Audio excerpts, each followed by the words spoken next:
Hello, I'm Chris, and this is my Restoring Nitro RC buying an incomplete project. Is this worth it? I have about $30 in it, but typically with an engine, you're gonna pay about $50 for something like this. I would not pay anything more than $50. So today we're gonna get a reality check and find out how much money is it really gonna cost to build one of these.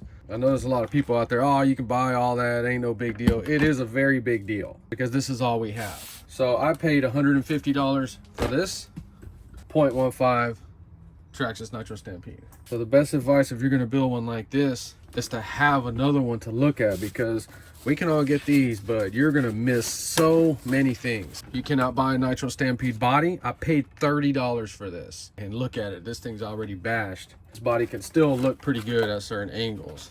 So I did a build for somebody and they let me keep these wheels. One of them had been hit and it knocked the tire off. I think I fixed it yet. I don't remember if I glued it already. I think I did, but I think for these, let's just go $40, probably more like 50.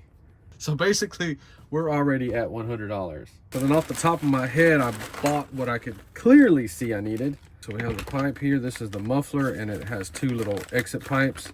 I think this was about $25 right here. Okay, so we have front shocks. That's great. We have back shocks. That's awesome, but we're missing some accessories. Usually people have this stuff laying around, so we'll just put $4 for springs. I think I may have bought the rear springs. Oh my God, I got rear springs. Okay, we can put these together, right? Yeah.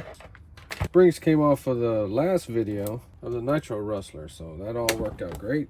Oh man, look, we got a broken wire right there. So we got to replace that, and we do not have a battery pack in there. Like $20, right? $25? So the kind of the point of the video is we're already at $150, the price of that other one that I bought complete with a freaking transmitter and everything. It thing started up the first time I tried. I have a video on that one, but we're also talking about how much I'm in it so far. Okay, so for $41, somebody on eBay had a parts lot for a Stampede Nitro. So we're showing the box because if you notice right here, we're at $150 already. And we're gonna see, did we get all the parts we need or not?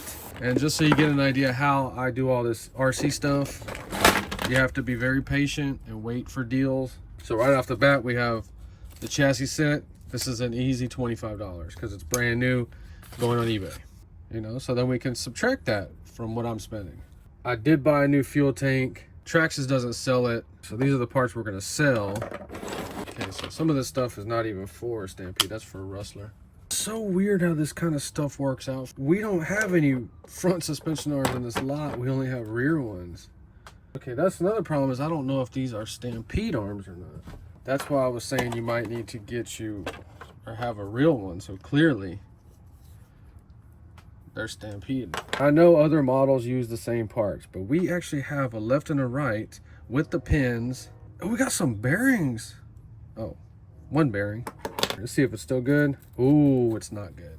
I actually needed some of these. No, these are for a Rustler and a Bandit, but I have those too. Look at that. Oh my God, this is the weirdest thing that's ever happened to me. I just uploaded a Revo transmission video. Reverse was stripped in it. I saw this and I was like, what are the chances that that's reverse? So I thought it was missing forward and reverse. And look, it's this. They even have the freaking roller bearing somebody had put in there. That is freaking insane. And I was about to buy this for $9. So this is Rustler Stampede, a whole bunch of them. I don't know what the hell that is.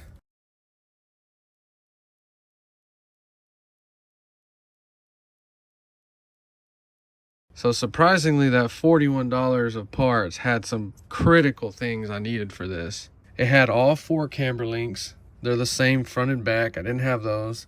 I'm actually really happy that I'm making this video because I will no longer ever buy one like this ever again, because I even went over $150. You know, but that's how I stay in business, because I'm going to be able to make my money back, because all that stuff right there, plus a few things right there, are saving me money. Oh, it has the tie bar in there. This kit actually came with that fiberglass piece. I didn't have it. It was broke for this. So there's another $4. There's a lot of little stuff that just keep popping up. On this one right here, where you had to buy everything for it, you'd be screwed. You know, and then we got a bunch of stuff like this. We have the axles, but it's missing those little universal joints. I already had some axles in there. We're actually going to switch those out. Those are Have some metal pieces on there with my nitro rustler I just did a video on.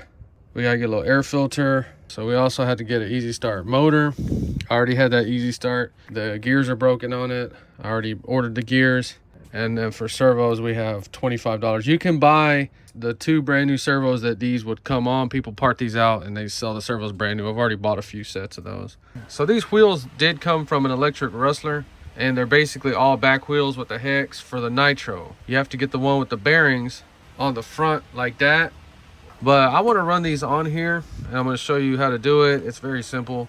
All these pieces look the same, but they change little things on them. So if you want to get the hex on the front, you're going to have to get the Bandit arms. Now, they look the same, but they're not. The Stampedes are way beefier. The pins are all beefier, the studs beefier. So you might not want to do that. You can see how it works perfect.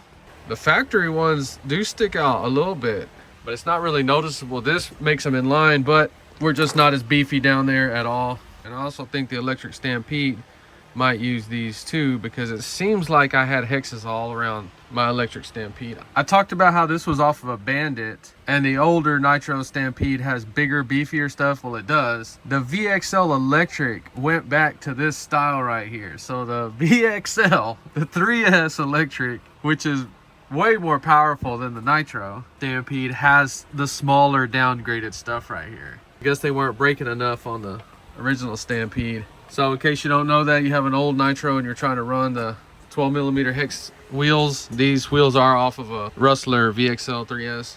And what's weird about these is the body does sit up a little higher on the front. We can fix that. This is the ugly side. You really don't even notice that screwed upness in the back. And I'm just super excited I have another one. But ultimately, just save your money. Try to get one for 150 complete. If it wouldn't have been for that guy selling that stuff, which just randomly popped up, I would be mad right now of all the money I had to spend to get this one from the beginning to where it is right now. So I think this is a Hot Wheels. I bought it because I'm going to start doing theme T-Maxes, and we're going to do this body right here. I should be able to mask that off and paint it on a real one, you know, so stay tuned for stuff like that. So remember, we're going to upgrade this one to a 2.5. We're going to have a video on it. The conversion should be very straightforward, very easy, nothing crazy. And like I said, I want to run these cars in these videos, and I hope you don't hate me for that. But these are more like tech videos and my experience with them. I will do running videos when I have time. I'm just so busy. Well, there you go. This was complete win all day, all night. If you enjoyed this video, please like, subscribe, and thanks for watching.